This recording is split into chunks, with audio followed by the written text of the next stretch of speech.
Welcome to 5 Minutes Alone with God. We're in the book of Jude. Remember, you want to spend a few moments alone with God every day because getting God's word into your life will help you show God throughout your life. So, verse 12. These are hidden reefs at your love feast, as they feast with you without fear, shepherds feeding themselves, waterless clouds, swept along by winds, fruitless trees in late autumn, twice dead rooted up, wild waves of the sea, casting upon the foam of their own shame, wandering stars, for whom the gloom of utter darkness has been reserved forever.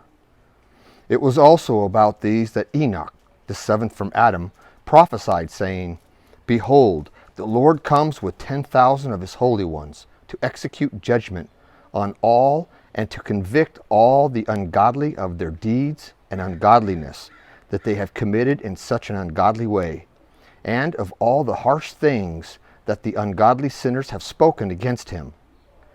These are grumblers, malcontents, followers of their own sinful desires, and they are loud-mouthed boasters showing favoritism to gain disadvantage. What's being stated here? It always helps to follow the context. So when we jump right into a passage like this, we're asking ourselves back in verse 12, who is being referred to here? Well, we're talking about false teachers, people who are in the church who are not really part of the flock. They pretend to believe, but they're not believers. And so Jude is using a lot of metaphors to explain or to try to describe their character. And as he's going through, he's showing us that they sort of act like us. We won't know them, but their behavior quite like what God tells us we're supposed to be. They look like us, but only to a certain part. They're really in religion and in a relationship with Jesus Christ because they think it brings profit to themselves. Enoch prophesied way in advance that these type of people would be punished, that divine judgment would come upon them. So how would you apply something like this to your own life?